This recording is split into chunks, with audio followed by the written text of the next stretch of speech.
Boa tarde e bem-vindos à primeira edição do Julgamento de Sócrates, esse podcast que a gente está lançando agora. A nossa ideia é trazer questões profundas, personalidades interessantes. Agora, não é o lugar para quem já sabe de tudo, para quem acha que sabe todas as coisas. O lugar aqui é para quem quer perguntar, para quem quer saber de muitas coisas respondidas por especialistas no assunto. Então, basicamente, o que a gente vai tentar fazer aqui é resolver todas essas questões da vida que a gente tenta resolver normalmente no bar. Quero agradecer imensamente a presença dele. Inclusive, ele acabou de saber que o livro dele foi lançado agora, 5 segundos atrás, então é uma exclusiva para vocês. O meu convidado é o André Abdelnour Sampaio, que é advogado, escritor e palestrante, pós-graduado em Doutrina Social da Igreja pela Faculdade Pio XII, e é estudioso do tomismo, sobretudo em suas interseções entre o direito e demais ciências em geral, filosofia e teologia. Ele é presidente e fundador do Centro Cultural Ávila, que é uma iniciativa cultural de orientação católica formada por fiéis seculares que basicamente buscam fazer um apostolado intelectual em todas as áreas do saber. André, obrigado por ter vindo, cara, como prazer, sempre. Meu amigo. Obrigado, meu amigo, pelo convite, mais uma vez. Então, como você disse, né, eu sou advogado, escritor, né, palestrante. Interesso-me por temas, né, a interseção entre direito, filosofia e teologia, sobretudo na questão do tomismo, etc., na difusão do tomismo, né, na ideia de expandir, né, o tomismo como quadro ideal do saber nas diversas áreas, né, nas diversas disciplinas científicas. Especialmente, né, o direito, filosofia e teologia, né? E atuo também na questão da doutrina social da igreja, ordem social e ciência política, né? Legal. Cara, e me fala uma coisa, o que foi que te levou, antes da gente entrar nas perguntas propriamente ditas, eu queria que tu falasse um pouco assim, como foi, bem brevemente, como foi pra tu te interessares por esses temas? Porque afinal de contas a tua formação é como advogado, não é isso? Mas a tua grande produção, pelo menos a que eu conheço, tem a ver com teologia, com a doutrina social da igreja, que é o teu mestrado, etc. E como foi pra tu entrares nisso? Pós-graduação, né? Esses temas são os temas, assim, universais, né? Mais interessantes por si. Então, sempre fui uma pessoa que sempre gostei muito de refletir e na minha casa também sempre isso foi, assim, de certo modo, cultivado, né? Sempre me interessei por temas, assim, profundos e tal, temas, né, de ordem metafísica, né, hoje se diria também às vezes existenciais, né, de certa maneira. Além da música, né, que é uma coisa também que na minha casa sempre foi muito, muito cultivado, sempre me dediquei bastante, sempre, mas nada geralmente amador, né, assim, né. Uhum.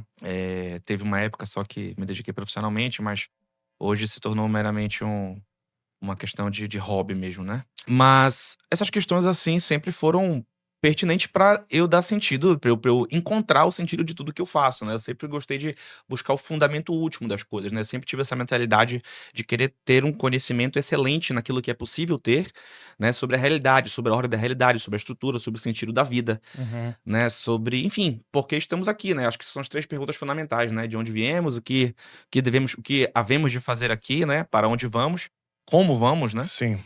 Então, penso que essas questões não são só, claro, a vida intelectual ela tem algo sempre de pessoal, sempre tem Sim. algo, assim, de Óbvio. pessoal.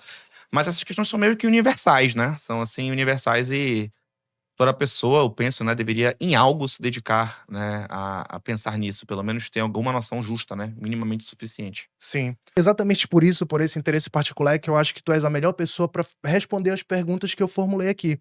E qual é a minha base para formular essas perguntas? É como eu disse agora na apresentação do podcast. A minha base para formular isso é porque são questões de tremenda profundidade, mas que inexoravelmente a gente sempre vê elas serem repetidas em todo e qualquer ambiente.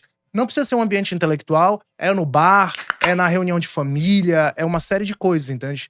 Então eu acho muito legal que a gente se arme um pouco no sentido de ter ferramentas para poder responder para os outros e para nós mesmos, inclusive perguntas dessa natureza. E a primeira pergunta que eu queria te fazer seria como tu vais definir ou o que que tu queres dizer todas as vezes que aqui tu falares a palavra Deus. Te pergunto isso por quê? Porque existem muitas percepções do que seria Deus, etc. Muitas pessoas vão falar, ah, Deus é a natureza. Ah, porque uma ideia, ou Deus é tudo e todos, uma coisa panteísta, né? Essa coisa toda. Mas, claro, a gente precisa delimitar isso porque, no final das contas, quando tu estiveres falando de Deus a respeito de outros temas, as pessoas não podem pensar que o Deus a que tu te referes seria dentro desse conceito. Sim. Então, eu queria te perguntar, O que tu queres dizer quando tu falas Deus? Deus é aquele que é, né? Aquele que é o ente por essência. Aquele cuja essência é ser, né? O próprio ser subsistente. Essa é a definição que nós podemos dizer, assim, metafísica, né? Filosófica de Deus, Uhum. né? Ou seja, aquele que é por si mesmo, né? Uhum. Que a sua essência coincide com o seu ser. Enquanto nós, né, somos entes. Ente é tudo aquilo que tem ser, né? Uhum. Nós somos entes por participação. Nós participamos do ser, né? Mas a nossa essência, ela circunscreve o nosso ser. Mas enfim, isso aí, Deus é aquele que é. Esse Deus, ele é uma personalidade. Ele, Sim, como eu e triplo. tu, ele é um sujeito. Sim. Três pessoas, inclusive, mas um só Deus. E um só Sim. Deus, em um só Deus. Mas isso já é algo dado, revelado, né? Bem, Mas, então a gente... mas sim, Deus é pessoal. Isso é possível chegar racionalmente. Deus, ele é pessoal. Não é uma mera força impessoal, né? Como diz o deísmo. Não é uma mera força geradora, não é uma usina geradora, digamos assim, Uhum. né? Não é uma questão de fantasminha pluft, etéreo. Geralmente, cara, por incrível que pareça, muita gente tem uma concepção de Deus mais ou menos assim, sabe? Isso tem quando pessoas muitas vezes falam assim de não, eu não acredito em Deus. Quando você vai conversar às vezes com essa pessoa, muitas vezes ela tem essa noção de Deus como se fosse um fantasminha pluft, assim, um ser etéreo, no qual se tem uma relação disfuncional, que deve ser, então, um mero auxiliar, assim, um auxiliar etéreo que você pede coisa, né? E aí, quando não faz Hum. o que você deseja, quando não se conforma com o que você deseja, você perde a confiança. Assim, apesar de ser uma personalidade, ou seja, individual, é o fundamento de tudo, de todas as coisas. Sim. Então, como é que é possível o ser humano viver sem essa consciência? Ou seja, se eu sou formado, feito, eu sou produto, criatura e etc, e não existo sem ele, como eu posso existir sem a consciência dele? Perfeito. Veja, uma coisa é a pessoa não ter um conhecimento explícito de Deus, ou muitas vezes não ter uma consciência explicitada de Deus, né? Mas isso não quer dizer que ela não faça referência, não tenha um certo posicionamento em relação ao problema de Deus, ainda que de maneira implícita, entende? Todos nós temos algum posicionamento diante do ser. De se Deus é aquele que é, ele é o próprio ser subsistente, Uhum. todos nós temos algum posicionamento. Geralmente, os posicionamentos fundamentais, ainda que não seja algo explicitado, autorizado pela razão, são basicamente três, né? Ou um pensamento unívoco em relação ao ser, isto é, o panteísmo, né? Uhum. Onde você diviniza, de certo modo, a natureza, diviniza a realidade criada, você tem um posicionamento onde basicamente tudo é Deus e você identifica as coisas de maneira unívoca com Deus, ainda que de modo implícito, né? A gente pode entrar nisso adiante. O ateísmo é uma espécie, de certa maneira, de panteísmo, pelo menos a nível vital. Sim. Pelo menos a nível vital. A outra é uma postura equívoca, né? Ou seja, os termos, né, muitas vezes eles são equívocos, unívocos e análogos, né? Uma postura equívoca, né, de você, de certo modo, negar a contingência, né, a nível último, negar a dualidade. Essa é a posição propriamente gnóstica, né, o panenteísta, e assim pode ter várias ramificações, sofisticações. Claro. E existe o posicionamento análogo, que é esse o posicionamento propriamente monoteísta, e é o único posicionamento que tem fundamento racional, né, que é demonstrável, inclusive, na qual você você vê, concebe as coisas criadas, concebe as coisas que existem como vestígios, né? Cada coisa que existe, né, é uma marca do Criador, de certo modo, um vestígio do Criador na criatura e remetem, de certo modo, né, a Deus. Os seres minerais, porque tem ser, né? Os seres vegetais, porque tem ser e porque tem vida. Os seres humanos, os animais, né, os brutos, porque tem ser, porque tem vida e tem sensibilidade, ou seja, tem uma certa consciência sensível, Uhum. né? Os seres humanos, né? O ente humano, ele vive nessa tensão, né? Entre o mundo material e o mundo imaterial, né? Ou seja, ele também possui ser, possui vida, possui consciência sensível, mas ele possui já uma coisa, né? Que isso é próprio da psicologia, inclusive, o sujeito da psicologia, ele já possui sentidos internos que fazem essa intermediação entre as suas faculdades superiores, que em si mesmas são imateriais, a inteligência e a vontade, Uhum. e as suas faculdades inferiores. imaginação, memória, né? Sentido comum. Entendi. E, claro, as substâncias separadas, né? São imateriais. Uhum, Então, veja, existe toda essa hierarquia, uhum. né, de entes, e todas elas, então, de algum modo, manifestam algo de Deus, sem se confundir com ele, né? Elas revelam, dão certos vestígios, né, do ente por essência, sem se confundir com o ente por essência. E sem deixar ele também de ter consistência real. Sim, mas tu sabe o que, que me preocupa disso? E não me preocupa no sentido de discordância, mas me preocupa, outra vez, para responder as perguntas que normalmente se fazem no dia a dia, é que todas essas categorias, por exemplo, que tu acabas de explicar, essa hierarquia e etc., elas também são encontradas, por exemplo, em outras religiões arcaicas, religiões que já não existem e etc.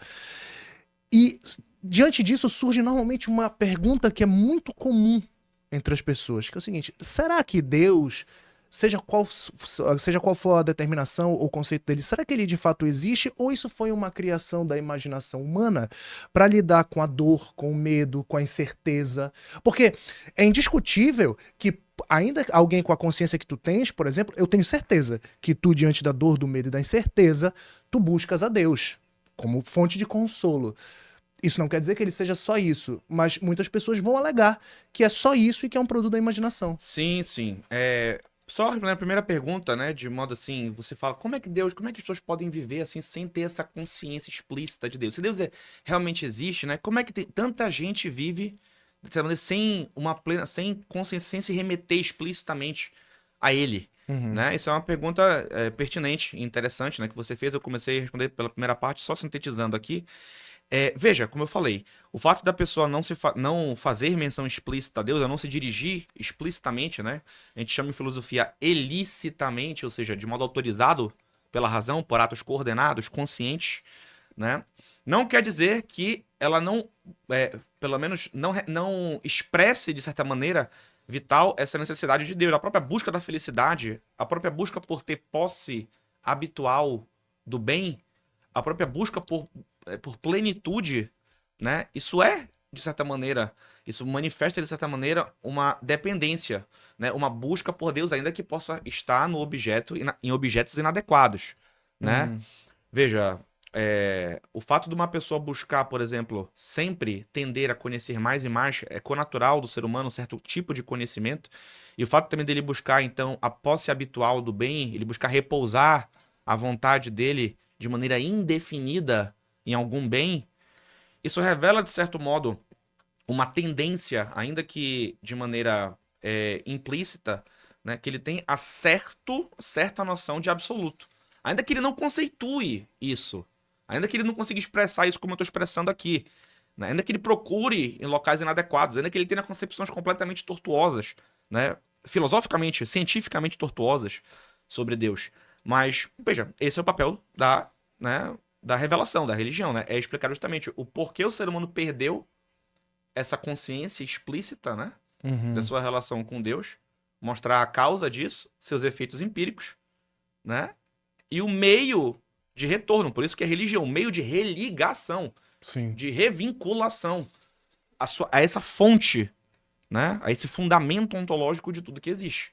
Né? A revelação cristã fala do pecado original, por exemplo, os seus efeitos, né, a ferida na natureza, que faz com que justamente se perca, né, em bens perecíveis, né, que busque certa felicidade, mas com certa disteleologia interna, desordens internas, Uhum. né, onde a gente às vezes não consegue fazer o bem que almeja, e às vezes faz o mal que a princípio não deseja, Sim. né?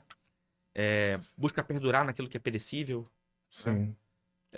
Então, o papel então da religião, da revelação, né, é justamente esse processo de retorno, de Uhum. explicar a causa das coisas, de explicar o porquê se perdeu, então, ou então se danificou essa relação, né? E buscar então o meio, né, apropriado ao gênero Sim. humano para esse retorno ao seu fim último. Isso é Sim. fundamental. Quanto à última pergunta, se a religião não seria uma criação da mente humana, justamente por conta de ecos, né, de verdade que possam haver nelas, e se ela não seria uma espécie de... Se Deus, a ideia de Deus, não seria uma espécie de analgésico psicológico, né? Exato. Melhor dizendo. Veja, essa é uma objeção, assim, muito pueril, é muito imatura, mas geralmente isso surgiu com o movimento neo-ateu, né? Assim, enfim, no século XIX já tinha, né, quem falasse algo nesse sentido, né? Mas nunca foi uma coisa, assim, tão dominante, nunca foi uma ideia tão dominante, assim, no mundo antigo, no mundo medieval. Isso surge, isso é bem datado, inclusive. E com o movimento neo-ateu, antes, né, com o neomarxismo, com o freudismo, com o nietzscheanismo, né, com esses três autores, né, com o darwinismo, de certa forma, né, darwinismo social também, mas sobretudo com o movimento neo-ateu, né, que a gente vê na internet já que ele começou mais ou menos ali por 2006, sobretudo no Brasil, né, por 2006. E hoje em dia ele encerrou em 2012, 2013, né, vez ou outra tem um espasmo ou outro, mas ele não tem consistência, assim, né. Sim.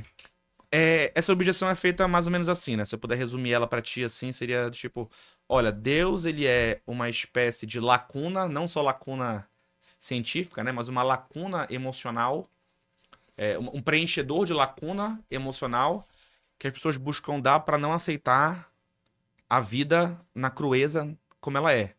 A vida como ela é.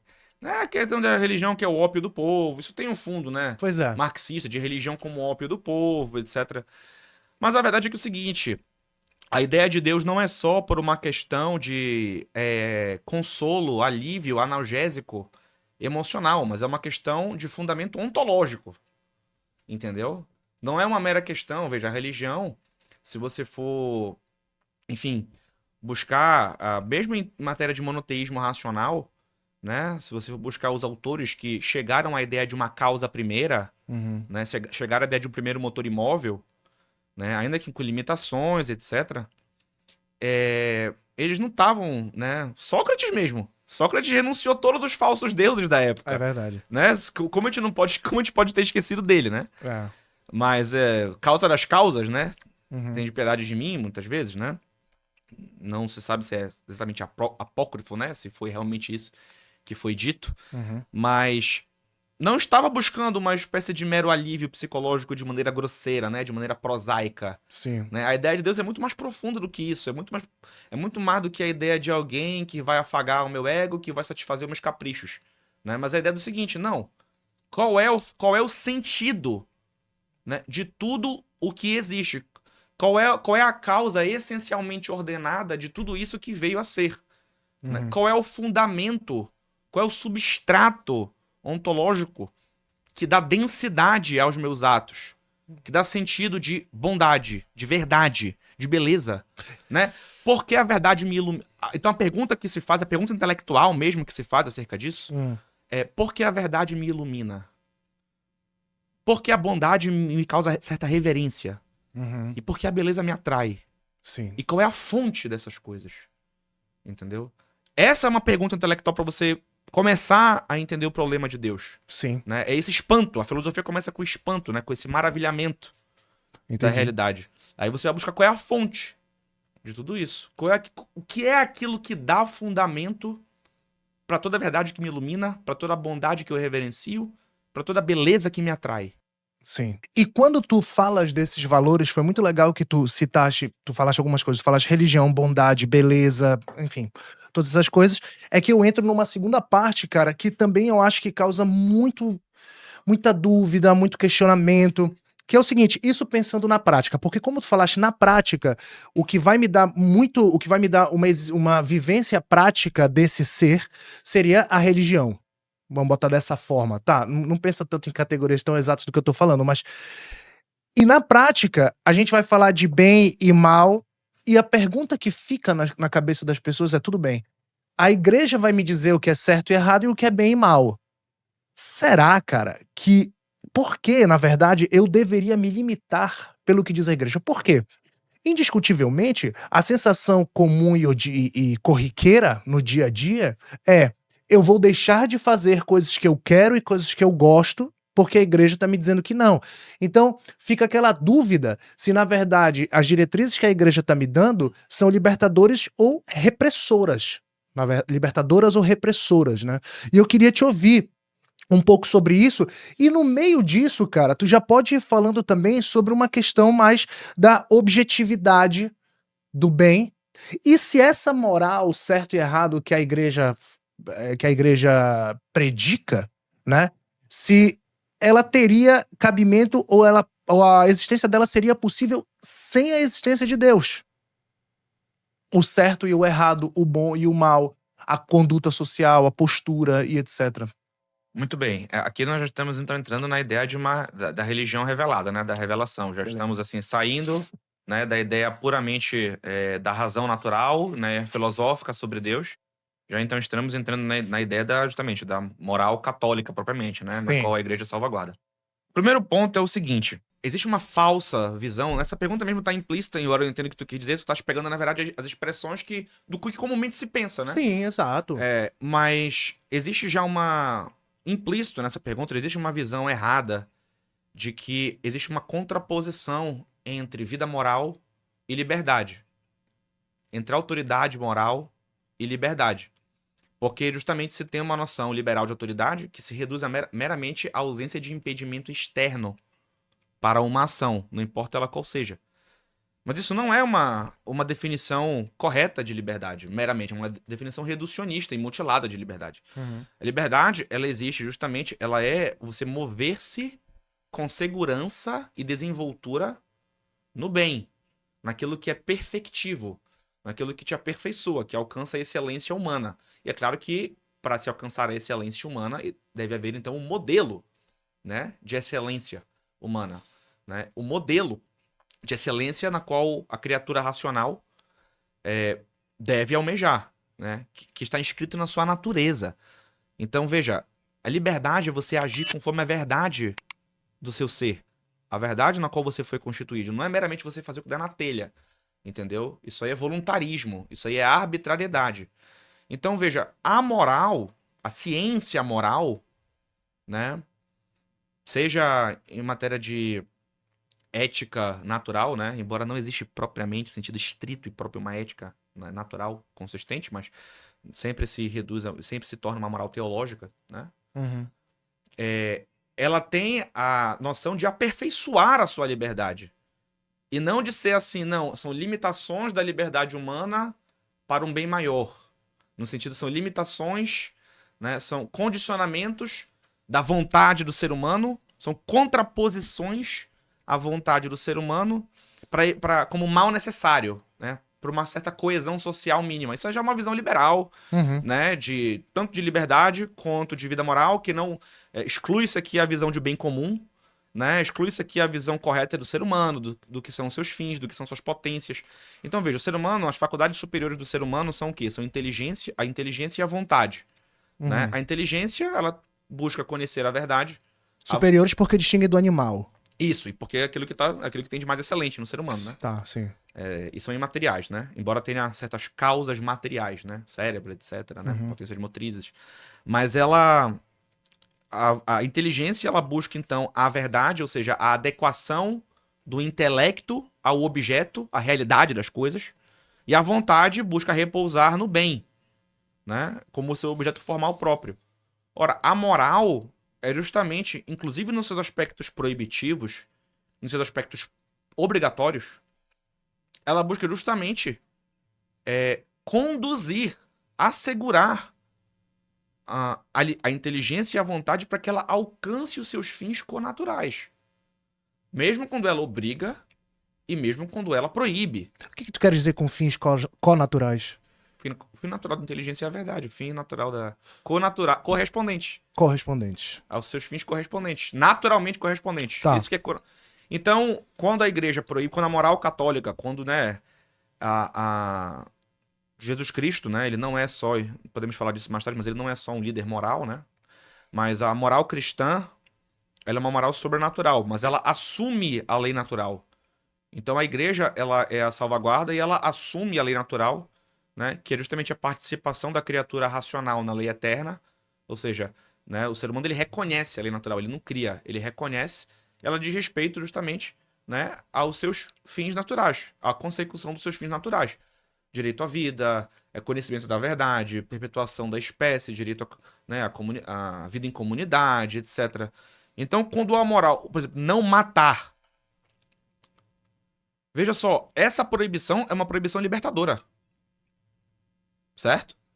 Porque ela assegura um bem natural, jurídico, né? Não só jurídico, mas antes disso natural, e por isso você tem proteção jurídica desse bem, né? E assim você então pode ter, então, esse bem é o que capacita você a perseguir outros bens, Sim. né?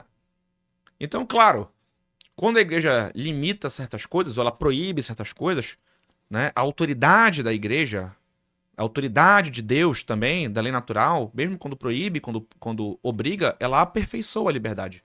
E não a constrange. O vício, sim. O vício, ele tira a liberdade.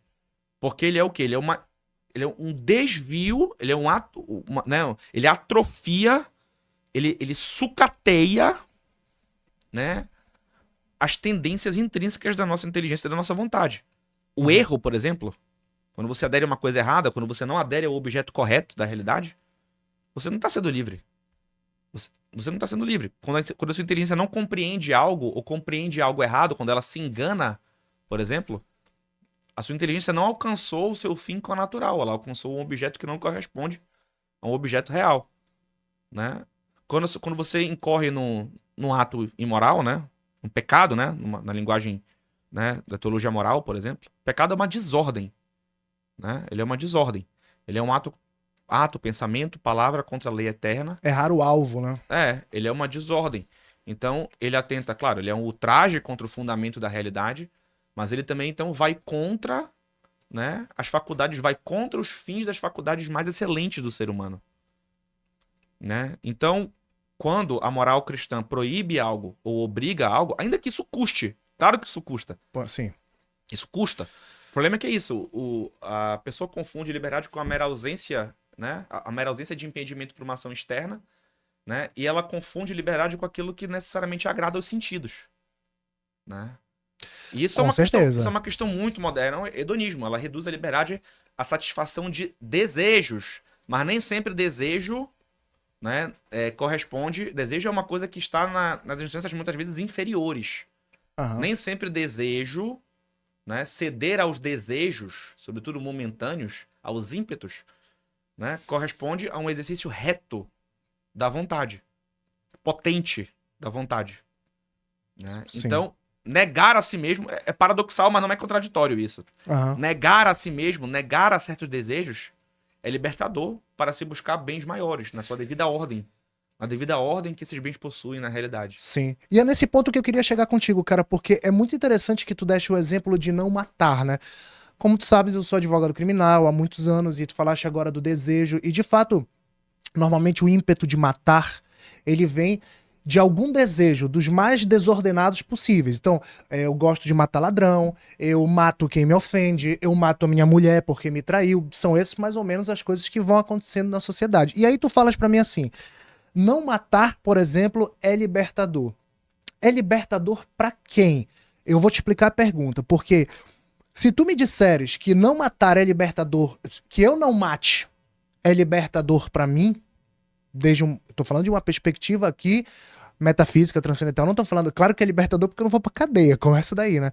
Mas se tu me disseres que é... hipotético, né? Tô falando de nível hipotético. É um nível hipotético, agora é hipotético, mas o que eu vou te falar agora não. Se tu me disseres que não matar é libertador desde um ponto de vista social, aí surge uma pergunta que também existe no cotidiano das pessoas, que eu escuto muito por aí, que é o seguinte, tudo bem, então será que isso não foi simplesmente uma construção imaginativa, social, que a gente fez como um acordo entre pessoas, já que, existindo a regra que a gente não se mate, isso auxilia na nossa sobrevivência como espécie, como sociedade? Isso não é um dado natural? Sim, é um dado natural. Então... A minha pergunta é por que isso é um dado transcendente? Não, mas veja, porque só quem deu a vida pode tirar. Você não deu a vida para outra pessoa, você deu? Você é o proprietário da vida dela, mesmo que seja o seu filho. Seu filho, você deu a matéria para que a alma dele seja informada. A alma aqui também não é um conceito sobrenatural, não é uma questão de fantasminha pluft. A alma é um conceito bem concreto, Pô, tá, não sei quem é pessoal? esse fantasma, bicho. É um fantasminha. Mano, é porque, olha, tem gente que assim é tão ignorante em filosofia muitas vezes que gente. Isso tá no imaginário popular, né? O pessoal pensa que alma, o conceito de alma filosófico, ele é uma coisa de si sobrenatural. Uhum. Eu sei. Quando não, a alma é o princípio intrínseco de movimento do corpo. Sim. Ele é a forma do corpo, né? A gente pode tratar disso daqui a pouquinho. Mas veja, o fundamento transcendente é isso. Você não deu a vida, né, para a pessoa que você vai tirar. Claro, aqui eu estou falando de homicídio voluntário, né? Não estou Sim, falando de sim. legítimo e proporcionar a defesa.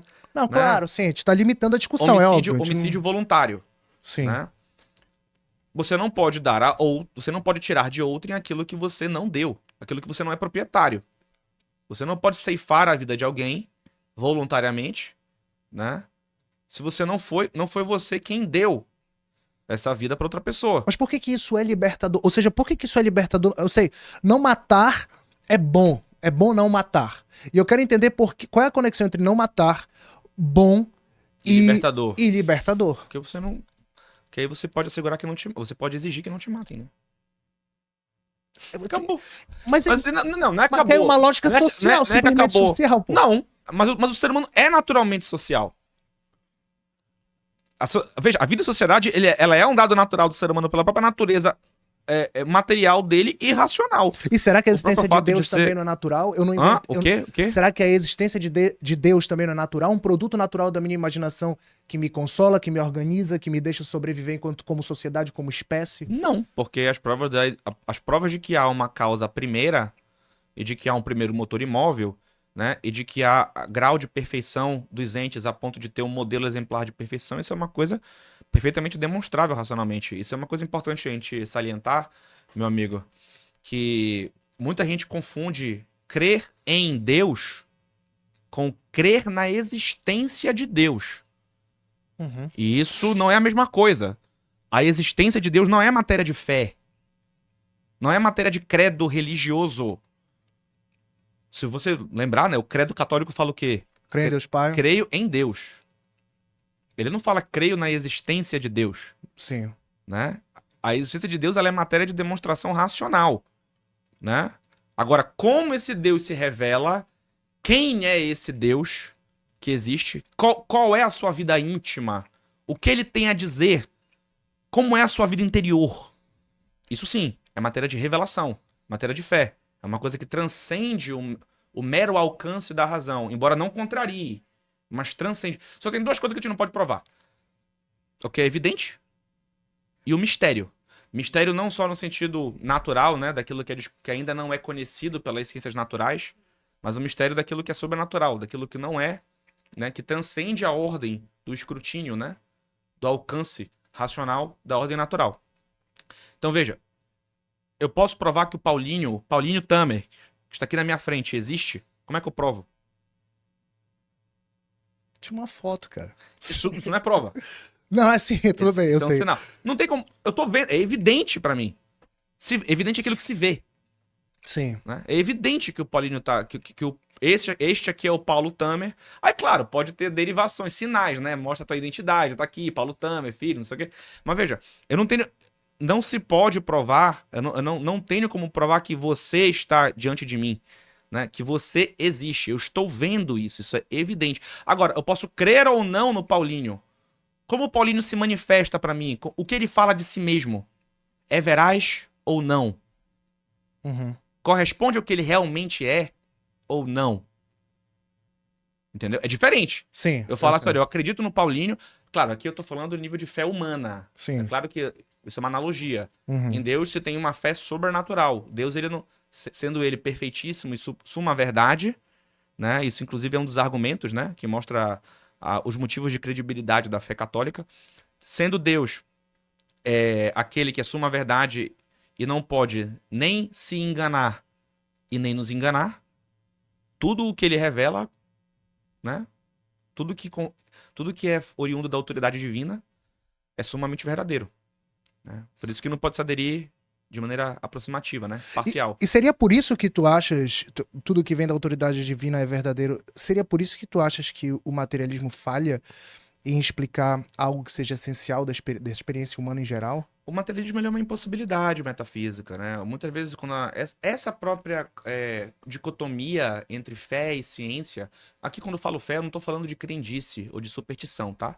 Fé aqui é um conceito também com um objeto bem definido, que é justamente fé sobrenatural, né? Uma adesão da inteligência, né? Às verdades sobrenaturais que Deus revela, né? Ou seja, fé ela é uma adesão da inteligência movida pela vontade, né?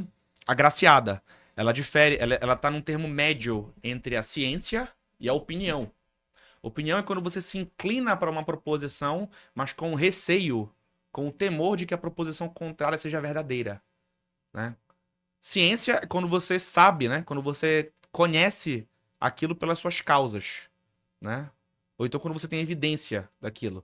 A fé, e nesse caso a fé sobrenatural, ela é uma adesão a um corpo de verdades cuja evidência você não tem, mas você dá um assentimento, ou seja, uma adesão firmíssima e inabalável, baseada na autoridade divina daquele que revela, né? Após, claro, conhecer os motivos de credibilidade, né, que levam você a concluir que você está diante de uma autoridade divina.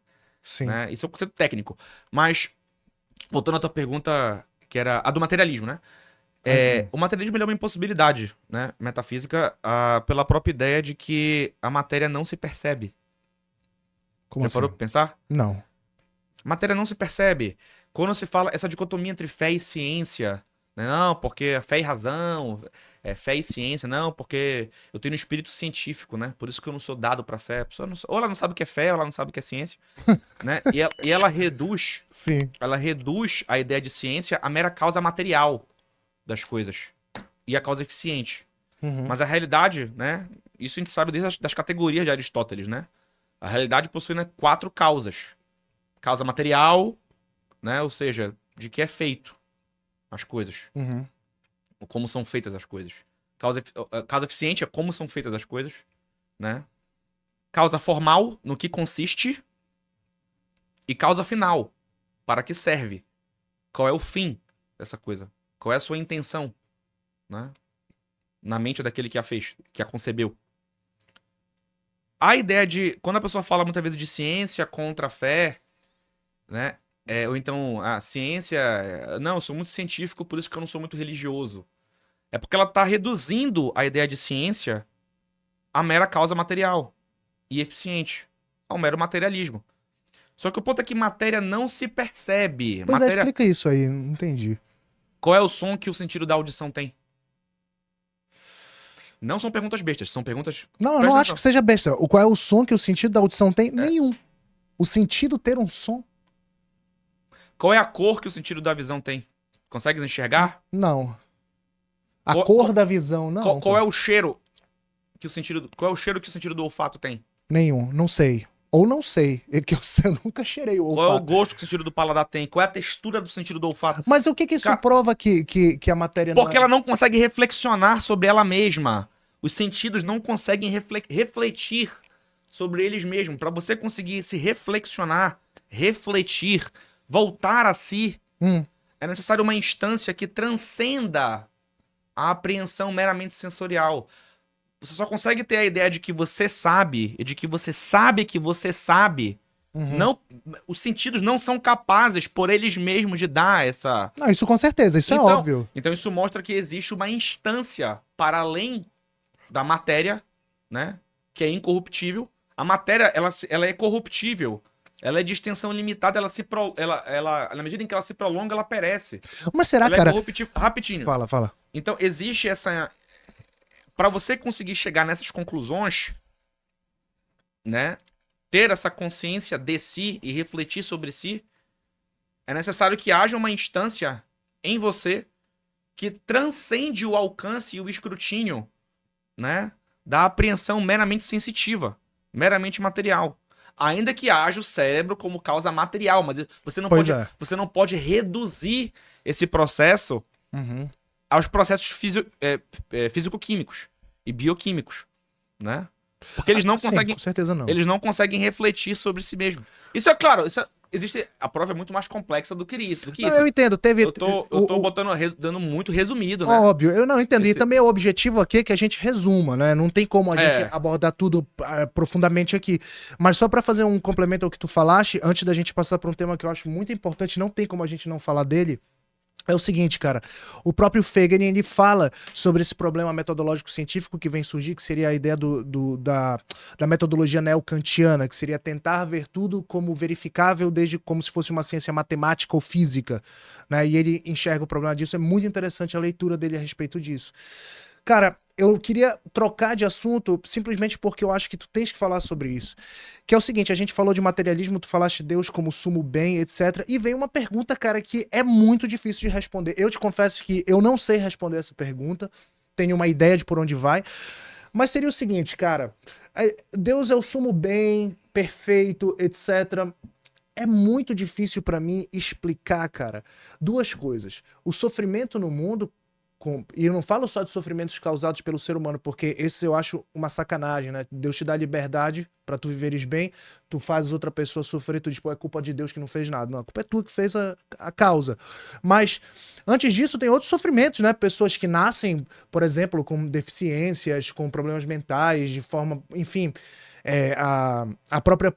é, é, é o problema do mal, o né? problema do mal. Mas é o Esse é seguinte, o... mas eu queria ir um pouco além desse problema do mal. Porque além disso, tem uma outra questão, cara. No Antigo Testamento, por exemplo, e a gente tá falando do mesmo Deus, a gente vê uma série de episódios violentos. Eu não estou falando das coisas erradas que tem no Antigo Testamento, porque elas não foram validadas por Deus. Davi sacanear um amigo dele não foi validado por Deus. Saul fazer sacanagem dele não foi validado por Deus. Mas, por exemplo, o ataque aos os Amalequitas, por exemplo, ou outras cidades que foram destruídas no Velho Testamento. As pessoas se perguntam, cara. Eu me pergunto, pô. E eu queria saber de ti, como é que a doutrina católica vai explicar isso? Normalmente. Cara, isso aí é curioso, porque isso mostra, assim, a visão muito antropomorfizada, né? Que as pessoas têm de Deus, e eu sei que isso soa polêmico, né? Não é meu intuito direto, né? Soar polêmico, Sim. nem chocar, mas as pessoas, elas têm uma visão assim como se Deus devesse alguma coisa para as pessoas. Deus, ele é fiel, ele não é arbitrário, mas ele não, veja, ele não deve nada para a criatura. Ele não precisa da criatura para existir, e a criatura, entendeu? Não, a criatura não tem, diante de Deus, né, não se tem direitos, né? Mas só uma coisa que eu lembrei da pergunta primeira que tu fizeste, se Deus, ele é um analgésico psicológico, né? Olha, cara, Sim. se a pessoa compreende minimamente, né, o catolicismo, né, a revelação cristã, primeira coisa que quem instaurou, quem instituiu essa religião, né? E quem busca seguir sabe muito bem disso. Falou o seguinte: olha, quem quiser me seguir, né? Negue-se a si mesmo dia após dia, tome a sua cruz e siga-me. Então, assim, se a religião de fato fosse uma ideia de um mero. Isso aí é uma visão prosaica, né? De religião que as pessoas têm, de que Deus é o coleguinha que vai ajudar você a alcançar os seus objetivos meramente caprichosos, né? Mas veja, uma pessoa que de fato, né, busca viver, não estou falando nem de santos canonizados, nada disso, Hum. mas a pessoa que compreende minimamente, né, o cristianismo e busca vivê-lo, ela sabe justamente que a vida cristã não existe vida cristã sem cruz, né? E isso significa o quê? Você abraçar o sofrimento inevitável, né? Você negar a si mesmo, né, as suas tendências desordenadas, certos caprichos egoístas, né? Negar a sua vontade própria em tudo aquilo que não corresponde, que não é condizente com a vontade de Deus, expressa nos mandamentos, expressa, né, no seu dever de Estado, etc. E assim, isso não é nada confortável. Não, E ainda tem a questão do inferno eterno. Assim, o inferno, ele é eterno, justo, né? É justo, né? A pessoa que comete um mal contra um ser de dignidade infinita, né, merece uma pena, né, infinita, né? Mas assim, a própria ideia do cristão, veja, a vida cristã, ela possui uma tensão específica, né, de luta ascética, de combate às tentações, né? E isso, assim, Deus, ele, claro, Deus, ele consola, né? Mas assim, a pessoa reduzir a ideia de religião e a ideia de Deus e da prática religiosa mesmo a essa ideia de um mero consolo psicológico, uhum. ou então de um consolo emocional, é porque já se tem assim uma visão muito prosaica e distorcida e moderna, né, atual, assim, de Deus como se fosse uma espécie de call center, né? Sim. Mas enfim, Eu queria que a É, gente do entrasse nesse tema aqui, cara, que é o problema. sofrimento no mundo, especialmente o sofrimento que não é causado pelo homem, né? O sofrimento natural que as pessoas podem vir a passar. E não tô falando de psicólogo, tô falando de pessoas que, pô, nascem com uma vida muito difícil, né, tetraplégicas, problemas mentais, enfim, todas essas coisas. Mas também queria entrar com relação a isso da história das violências do Antigo Testamento, cara, porque eu não acho que seja Ah, é, um velho. questionamento totalmente pueril das pessoas, porque, de fato, a gente é mera criatura, Deus não deve satisfação, Não, é que eu totalmente de não acordo. complementei. Só que é o seguinte, veja, quando se trata, o que está implícito muitas vezes nessa questão é justamente, como eu falei, aquele que deu a vida. Veja, a gente não acrescenta nada. É por isso que quando o ser humano ele se ajoelha, por exemplo, né, ele faz uma genuflexão na igreja, ele está reconhecendo justamente isso. O nosso nada. Quando a gente não acrescenta nada no ser de Deus. Nada para a bondade dele. Ele nos criou por pura liberalidade, né? Hum. Por um ato de amor. Porque a gente não é necessário. Ele não deixa de ser. Ele continua sendo perfeitamente Deus, sem o ser humano, sem o universo inteiro. Ele não deixaria de ser absoluto, eterno, perfeitíssimo, sumamente bom. Ele basta a si mesmo. Então, ele criou o ser humano, né? A partir de nada, por pura liberalidade, né? Então, assim, ele não deve nada ao Tudo ser bem. humano. E o fato, muitas vezes, dele queimar civilizações inteiras, veja, uma visão muito antropocêntrica tem dificuldade de entender isso. Mas isso, para uma mentalidade, assim, teocêntrica, por exemplo, era uma coisa que. E veja, existem causas para isso. No caso do Antigo Testamento, havia causas para isso, né? Da infidelidade do povo, né? Muitas vezes. O fato deles, enfim, entrarem em idolatria, né? Só que tem gente que fica indignado com isso, muitas vezes, porque ela pensa que ela está em paridade, né? Com aquele que é o fundamento da Não, eu existência. vou te ser muito Mas honesto. Eu não acho que as pessoas tenham dúvidas com relação a isso porque acham que tá em paridade. Eu acho que eu recebo primeiro uma mensagem, cara, de que Deus é sumamente bom e é difícil pra minha imaginação conceber como um ser sumamente bom vai não só permitir como comandar certos atos, como esses atos de violência do Antigo Testamento, e mais do que isso, como ele vai permitir tanto sofrimento não, naturalmente a causado. parte do sofrimento naturalmente causado eu vou entrar em outro aspecto. Mas eu te pergunto, é, justi punir, assim, atos de justiça que muitas vezes punem malfeitores, isso não é um ato de bondade?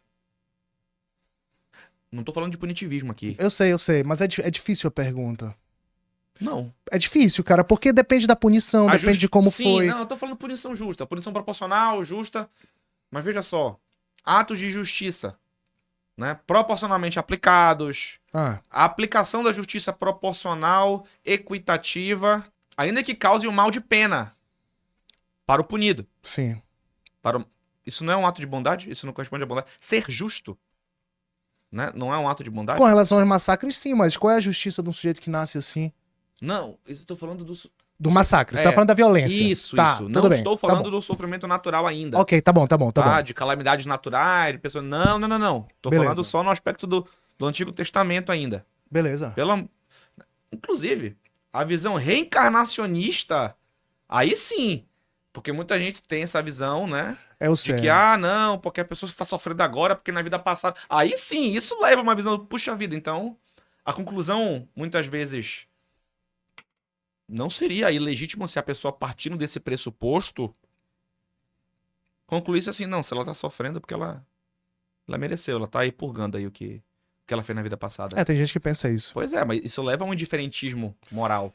Agora, diante de infidelidades, muitas vezes, veja, é que tá, se Deus é um ser de dignidade infinita, um traje real e próprio contra alguém de dignidade infinita tem uma gravidade infinita.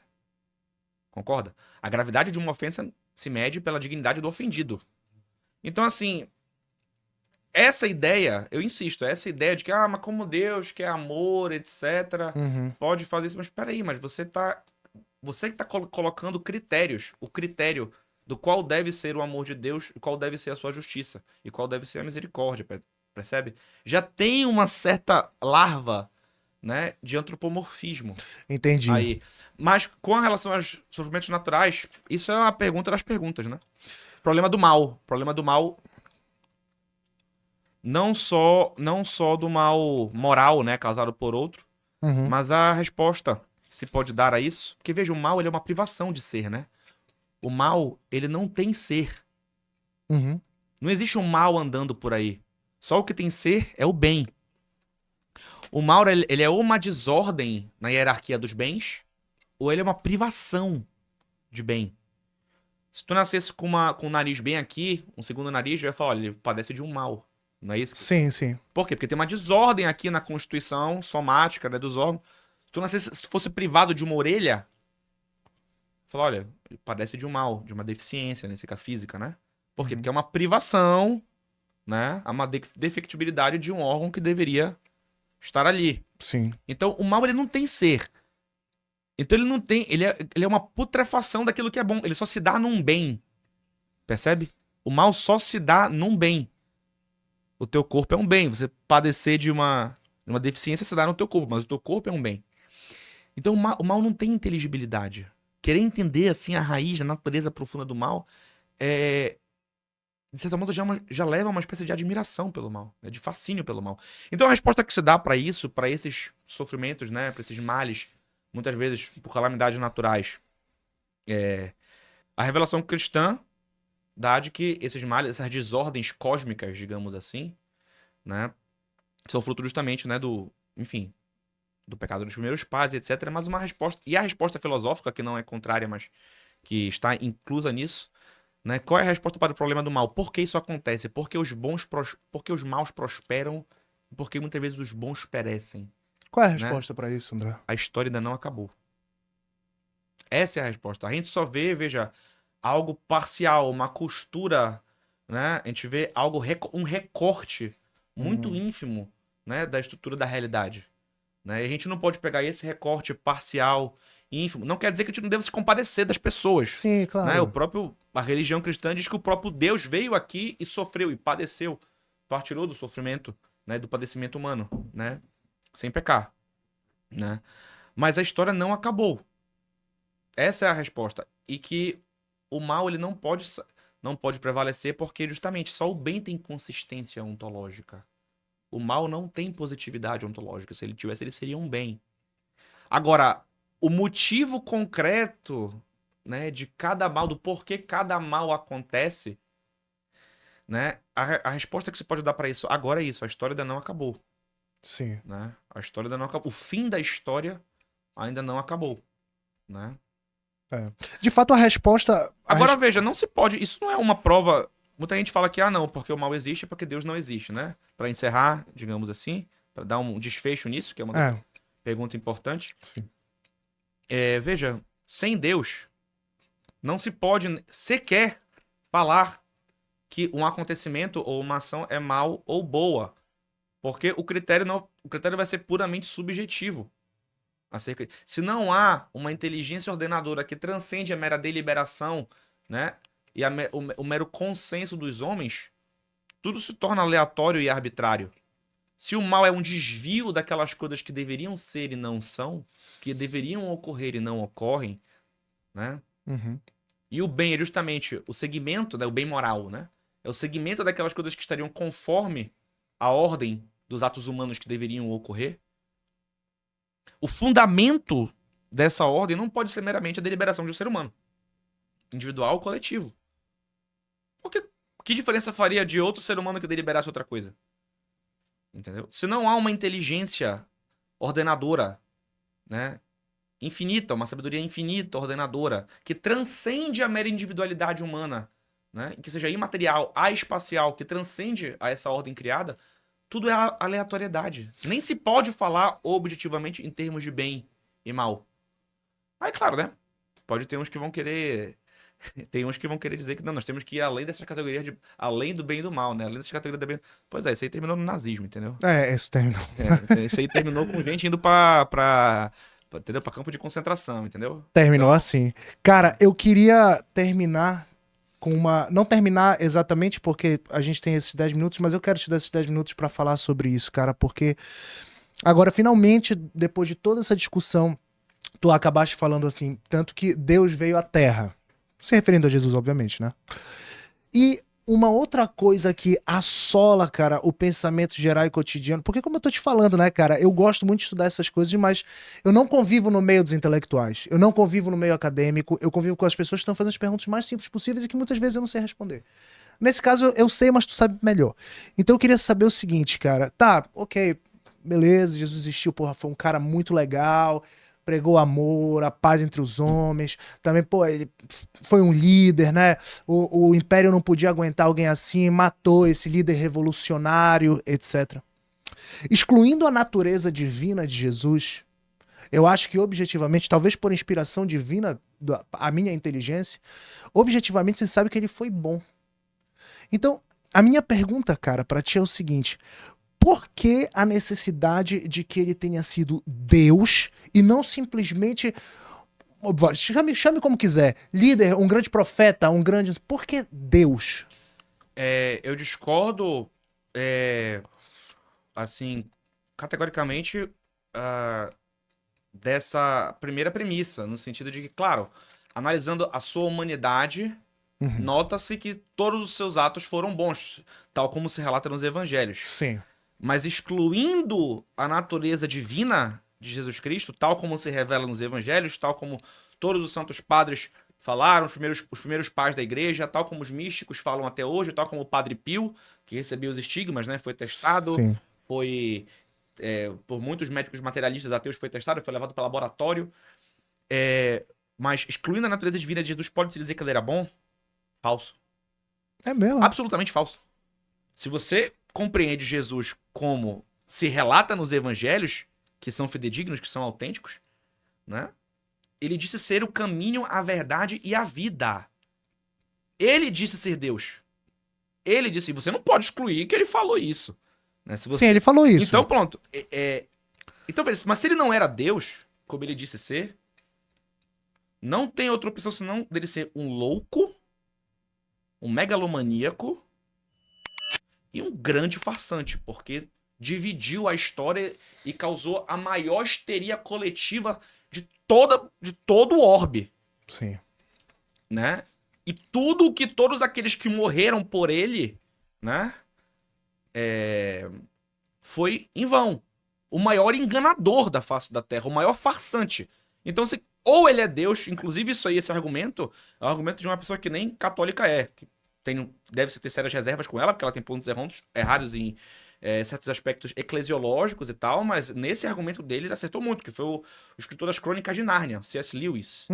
Ele fala, né, o evangelho, isso é maravilhoso do cristianismo, porque justamente o aspecto singularíssimo do cristianismo é isso. Deus veio à Terra, a encarnação plena do verbo. Deus assumiu a natureza humana, duas naturezas numa só pessoa divina, né? E ele disse ser Deus. Ele falou, eu e o Pai somos um. Quem vê a mim, vê ao Pai.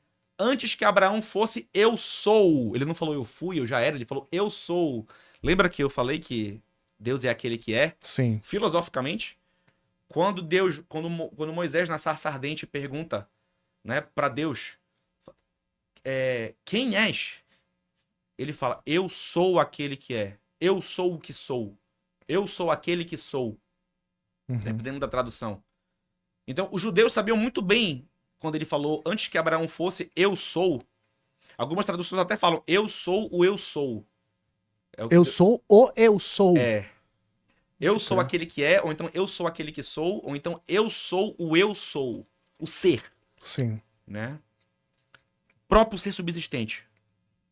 Do qual todos os demais seres dependem, todos os demais entes dependem. Então, quando ele falou isso lá, ele foi crucificado por isso. Isso está explícito nos evangelhos. Né? Crucifiquem este homem porque ele alegou ser Deus. Ele perdoava pecados. Ele falava, idem, ele realizava milagres e falava, idem, os teus pecados foram perdoados. Isso que turvava de ódio os fariseus, os saduceus. Como é que ele pode perdoar pecados? Só Deus pode perdoar pecados. Cara, então eu entendi. Então assim, ou Jesus Cristo é Deus. Então assim, é impossível que ele seja um mero líder moral. Isso é falsificar o próprio modo como o cristianismo se apresenta. Entendeu? Isso é caluniar o próprio Deus. Não, com certeza. Então assim, ou Jesus Cristo, ele é Deus como ele falou, entendeu? Mas ele não pode ser só um bonzinho. Ele não pode ser só um ser humano bom. Eu achei interessante isso que tu falaste, porque é o seguinte, ele cara... Não pode ser só, rapidinho, ele não pode ser só um mestre, um grande mestre da humanidade. uma grande lição da humanidade, um grande protetor, nem apenas um profeta, né?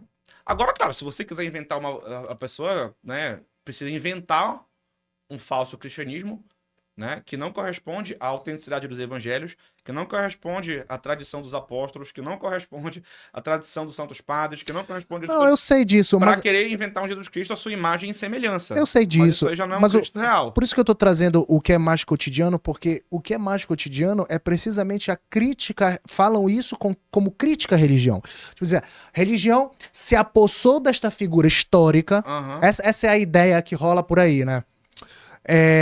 Mas eu achei muito interessante quando tu traças essa linha, cara, porque eu acho que é uma linha real. Eu acho que as pessoas que têm um mínimo de inteligência, por favor, quem questiona hoje em dia a historicidade de Jesus, isso daí não é abaixo da crítica. É abaixo da crítica, não dá pra... Então, assim, ele de fato existiu. Essa figura histórica existiu. Isso é incontestável. Agora, se você acredita que essa figura histórica existiu, tu tens duas opções. Ou tu acreditas que ele existiu sendo Deus, ou que ele existiu sendo esse megalomaníaco farsante. Não tem como ele não ter tem sido... terceira posição. Não tem. É verdade. Porque ele não estava só curando e perdoando o pecado, né, cara? Ele estava dizendo as coisas que tu falaste que ele disse, como realmente disse. E ainda assim, perdoando o pecado, veja só, vendo um homem que diz, vá, ide em paz, os pecados foram perdoados, os judeus sabiam muito bem o que isso significava. Né? Sim. Eles sabiam muito bem. Só Deus pode perdoar pecados. O mal de culpa é uma coisa que só Deus perdoa. Né? Só Sim. Deus perdoa pecados. Então, ou ele não pode ser só um grande líder, né? Um grande pensador, um grande mestre, um grande filósofo. Não. Isso aí você está falsificando o cristianismo, está falsificando como ele se revela. Né? Você está inventando um falso Cristo, a sua imagem e semelhança, e falsificando o Cristo histórico mesmo. Porque ele disse ser Deus. Ele foi crucificado por ser Deus. Por se dizer Deus. Por se dizer Deus, sim. Por se dizer Deus. Né? Isso está explícito. Olha, esse homem alegou ser Deus. Ele alegou ser Deus. Ele perdoava pecados. Né? Pilatos falou, não vejo mal nenhum nele. Né? Não vejo mal nenhum nele. Por isso que, inclusive, tem um acrônimo curioso, né? Pilatos, ele era um procurador do Império Romano, né? Sim. E quando no Evangelho, quando ele pergunta, né? Cristo fala que veio dar testemunho da verdade, né? Que é dele mesmo, né? Quid est veritas? E ele pergunta, o que é a verdade? E Cristo não responde, né? Porque a resposta está implícita na pergunta, né? Também. E por dois motivos, né? Tem duas explicações curiosas. Qual é a outra? Eu acho legal isso. O homem estava diante da própria inocência, reconheceu a inocência suprema, reconheceu que não tem mal nenhum neste homem, falando com firmeza absoluta diante da própria verdade, de alguém que está sendo brutalmente punido por nada, por um puro ódio turvo, né? Comprovou tudo o que fez. Estava diante da verdade. E ele na pergunta, não tem mais o que responder, né? E, justamente, a própria pergunta, quid est veritas, né? Em latim, no adágio, né? Em latim, já está implícita na própria frase, né? Est vir quid adest. É o homem que está diante de ti. Que é que se chama um anagrama perfeito. Anagrama, isso. Sim. Curioso. André, queria te agradecer. Só fazer o jabá do meu livro? Não, peraí, tu vai fazer o jabá. Tá. A gente vai fazer agora o jabá do teu livro. Eu queria te agradecer imensamente a tua presença aqui, cara, e já queria que o que tu deixasse aqui, pelo menos comprometido com todo mundo, que tu vais voltar aqui pra apresentar o teu livro. Vou ler teu livro e a gente vai discutir o teu livro aqui num próximo episódio. Seria uma alegria, uma satisfação, meu amigo, com tá? certeza. Queria te agradecer e queria também dizer pro pessoal que brevemente, tá aqui a câmera, brevemente vocês vão poder comprar o merchan nosso do Julgamento de Sócrates, o boné, a camisa. E eu tenho que mencionar aqui também, que eu esqueci, deveria ser no início, mas eu tenho que mencionar aqui o nosso patrocinador, a Elementar Digital, que patrocina esse podcast, é o que tá fazendo esse podcast acontecer antes mesmo dessa gravação. Obrigado, pessoal da live, um abraço para todo mundo. Mais uma vez, muito obrigado, meu amigo, desejo tudo de melhor, né, para esse projeto, muitíssimo interessante, fico muito feliz de ter, né, feito parte do primeiro episódio. Uma alegria, é curioso ver como, né, coisas que a gente já conversava assim, há anos vão se delineando e vão, né, se desenvolvendo, né, Deus abençoe, que seja, assim, que de fato produza, né, pelo menos assim, ajude, né, a produzir uma massa crítica, né, uma capacidade de reflexão para pessoas correntes, né, pessoas comuns pegando, assim, temas universais e, assim, aplicando, né, no dia a dia, né, isso, de certo modo, é um convite, né, à sabedoria, né. Claro. Pessoal, queria... divulgar, então, fazer aqui um pequeno jabá. Onde tá vendo teu livro? Permite, na editora Contra Errores. O nome do livro é Suma contra o perennialismo. É um livro de uma exposição, né? É um livro que demorou um tempinho aí, é fruto de mais de 10 anos de pesquisa, que é o estudo da gnose, Sim. das doutrinas gnósticas, né? Sobretudo as que se infiltraram, né? Que tentaram se infiltrar na Igreja Católica, né? Que buscaram criar uma versão falsificada do cristianismo, passando de modo muito sofisticado, né?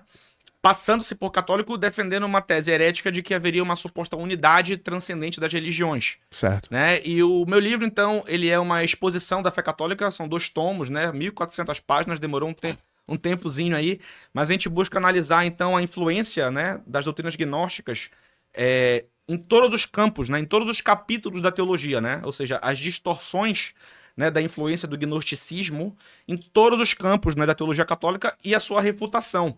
Sim. Né? Então, é uma exposição, assim, por isso que é uma suma, né? Uma exposição, assim, que se pretende, de certo modo, arrematar esse tema, assim, naquilo que é essencial, né? Legal.